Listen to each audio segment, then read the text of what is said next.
大家都知道天妇罗在日本有很多专门店，其实我一直都知道天妇罗很贵，但17000一位还是把我吓到了。不过进都进来了，也不好退出去，只是感觉这种藏得很深的店一般都不便宜。店长说他这家店已经开了15年了，这些比较年轻的也都是他的门徒。餐台的旁边还放了天妇罗认证书，店员正在准备我们的食材，在精心的摆盘之后也会留时间给我们拍照，之后就是给各种食材上粉上浆了。在等待的时候给我们上了一碗松茸蒸蛋，不过这个松茸加上鸡蛋还真的挺好吃。第二个端上来的是4道小前菜，就是鲑鱼子和特色鱼冻那些东西，但这个鱼冻是真的做的很精致。接下来就是今天的第一道主菜，河豚。在吃这道菜的时候，店长很耐心的教了我，说是在挤柠檬汁的时候，柠檬汁一定要碰到柠檬皮才行，所以要这个样子挤，然后用河豚肉卷着胡萝卜丝儿、葱还有河豚皮，再蘸一丁点酱油，然后就会发现其实并没有什么味道。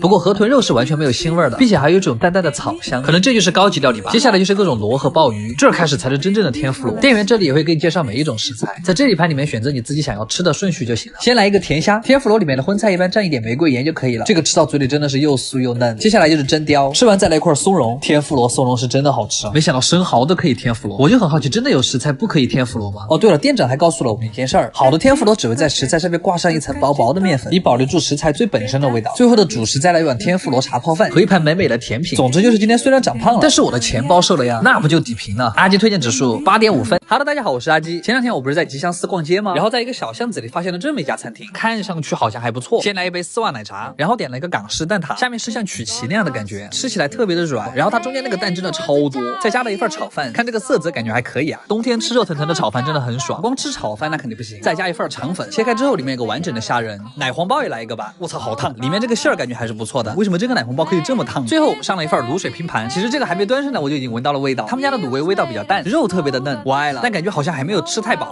最后点一份避风塘大虾好了，香辣酥脆真的是我的最爱。这家店总的来说还可以，便宜实惠，好吃不贵。吉祥寺真的太好逛了，我们明天见，晚安，卡哇伊儿。这是我第一次吃这么可爱的马卡龙，这种少女的味道是真的把我惊到了。这家店还是我在日本综艺节目里面看到的。我们先来看看它有哪些口味哈，我数了一下，大概9种味道：巧克力、抹茶、蓝莓、蔓越莓、提拉米苏、草莓和桃子，还有奶茶味道的。那既然现在都来了，我们就直接全点一份吧。我反正特别期待那个蓝莓口味的。好了，上来了，一共9个哈，看我今天能不能把它全部吃完。先来第一个蓝莓口味的，但它其实是蓝莓加草莓味的吧。其实我第一口咬下去，觉得它这个口感特别的清奇，我才知道原来马卡龙的壳里面也是有馅儿的，怪不得咬下去先是脆脆的，然后壳的里面是蛋糕的口感，然后再是馅儿那个松软的感觉。这个吃下去第一口的体验真的太丰富了。蓝莓酱在馅儿的最里面，抹茶口味的味道会比较淡一点，巧克力的可可味特别浓，我个人很爱。奥利奥口味还是熟悉的那个味道，但里面其实更像蛋糕。哇，提拉米苏的是真的好吃，酥脆的皮加上奶香，不愧是卖的最好的。再来一杯棉花糖烤奶茶，用棉花糖舀上一勺奶油，也不知道会不会长胖。桃子的味道非常清新解腻，其实奶茶口味也很有特色，它是一种淡淡的甜味，加上一点栗子的味道，吃完的感觉还可以打包一份回家当夜宵。我发现这个打包袋还挺好看，里面还放了干冰保鲜，不愧是日本网红店。回家路上再来一杯冰汽水。阿基推荐指数9分，卡哇伊儿。这样的关东煮店可以多给我介绍一点吗？我真的太爱这家店了。我们的 NONO 肯定又和男朋友吵架了，今天要回娘家，顺便约我吃个关东煮。这家店在有次呀，是家预约制的关东煮店，这个店面藏的真够深的。进来之后点菜是要写在一张便利贴上，写好了之后递给小姐姐就可以了。为什么关东煮的店员可以这么好看？妈，这当然不是重点。选好菜之后也会剪成小块给你，这么大一碗是不是看起来就很满足？就这样一碗，我基本上把所有经典的菜都点了一遍，有海带、鸡蛋、竹轮、魔芋丝、大根、年糕、福袋、牛筋、香肠，还有鱼饼。萝卜是关东煮的灵魂，可以说它是最吸水的一个菜，很多汁水特别入味。再来一个烧一番，它里面的馅儿是芝士，里面是香甜的口感。接下来是我最爱的魔芋丝，这个多蘸一点汤，呲溜一下，嫩嫩的，我觉得特别过瘾。海带卷的话，我一般喜欢蘸一点黄芥末，就是关东煮都会给的那个黄色的小东西。接下来是年糕福袋，不过这个已经被我咬开了，里面年糕的量你们就自己看吧，一口会爆出来的那种。标准的竹轮要了2份，这个每次都会点。我们又追加了一份章鱼饺，这个算是这家店的特色之一吧。吃多了假如想吃真肉的话，我比较推荐这个牛筋肉，口感 Q 弹，而且薄切入味。最后用一个鸡蛋作为收尾，我觉得能有这样的关东煮店真的很幸福。比方说和男朋友吵架了，或者工作不愉快了，来这儿吃一次，喝上2杯乌龙茶，还有什么事儿吗？好好吃饭比什么都重要。晚安啦，卡哇伊儿。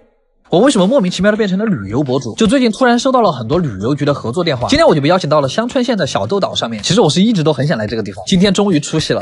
公费来玩。我们到了第一天晚上已经很晚了，所以就在旁边的莅临公园歇了一晚上。我发现这个地方晚上的红叶是真的漂亮。据说这个公园已经有400年的历史了。招待我们休息的地方是一个茶屋，这种茶屋是一个典型日式庭园的标配。在这歇一晚上，我们就准备上小豆岛了。第二天早上天还没亮完，我们就要去坐第一班船。我算是理解了旅游博主为什么那么累了。从莅临公园大概坐1个小时的船就可以到小豆岛了。下了船之后，我们就直接去了韩霞加西，这是小豆岛上面最适合赏枫叶的一个地方。这个地方真的超安静。小豆岛因为是地中海气候，所以这里是日本少数盛产橄榄的地方。我们现在就在小豆岛上面最出名的橄榄公园，这里也是《魔女宅急便》的拍摄地。我们现在这个地方就是电影里琪琪打工的那个面包房。电影拍完之后，这个地方也是完整的保留了下来，只不过变成了卖手工艺品的地方。不过还好里面卖的东西都还挺可爱，感觉拍照打卡还是很适合的。其实我感觉只要是喜欢宫崎骏的朋友来橄榄公园的话，一定会很激动。我推荐大家刚上岛的时候，可以先去一下纪念馆，可以来这儿租一把魔法扫帚，这个我就不用多解释了。电影道具、拍照神器，拿着扫帚再去各个景点拍照就非常的有意思了。整个公园我玩了一圈下来，我会觉得这个公园非常的魔幻，有点欧洲童话小镇的那种意思。很多极具艺术气息的雕塑，比如这个书上面就记载了从1908年开始橄榄第一次引进日本的事儿。旁边还有一个草本商店，这里面有卖各种香草和橄榄树苗。虽然我知道我带回去肯定养不活，但我就是想买800日元不买白不买，就万一我养活了，榨成橄榄油是不是还可以赚一笔啊？我恐怕是个天才。对了，在岛上闲逛的时候，有很低的概率可以碰到爱心形状的橄榄叶，就是这种样子，找到这个就可以做成纪念品带回家。旁边还有各种各样的橄榄伴手礼，我比较推荐的是那个橄榄的巧克力，它那个味道很难形容。好啦，总之小豆岛还有很多好玩，感觉这个地方就是为打卡拍照而生的。垃圾推荐指数9分，卡玩意儿。朋友家的猫在和病魔斗争了1个礼拜之后，还是去了喵星，所以这期视频还是有点特殊。今天就是小猫咪的葬礼了，其实也不是葬礼，就是一个火化的告别仪式。因为在日本，只要宠物过世之后，就会有安葬宠物的公司来提供各种服务。我们在去朋友家路上的时候，进行火化仪式的师傅告诉我们要提前买一束花。其实我朋友在照顾猫方面还是做的挺好的，各种小猫咪用的、吃的都还是买的比较好的那种。但是因为猫咪还是太小的原因，所以很多检查都做不了。然后医生就说只能暂时在家里先观察一段时间。那个时候基本上每半个小时就会给它擦一次鼻涕，但最后还是没有撑过去。可能还是因为小猫的体力最后跟不上了。殡仪社的人来了之后，让我们准备了小猫咪生前爱用的一些东西，包括猫粮和毯子呀这些，说是待会儿会一起火化。整个仪式的规模其实在网上就已经先预定好了。我们选的这种规模其实是比较便宜的。师傅说花几十万举办葬礼的人也不少，火化的地方就在一辆专门火化用的车里。在做好各种手续之后，就要开始仪式了。主人可以选择把花呀、玩具啊放在猫猫的周围。然后最让我心痛的是，就是在把宠物推进去之前，师傅会留给你一段时间，让你最后的抚摸你的宠物。就本来大家还克制得住自己的心情的，就是这最后的一摸，场面就极度的失控了，然后大家就哭成了一片。然后之后的东西就不能再拍摄了，2个小时之后就会把骨灰盒给我们。然后这个地方会讲很多的注意事项。这个时候我就感叹，就是在日本养宠物虽然很贵，但在宠物关怀这一点上，我觉得这个国家还是做到了的。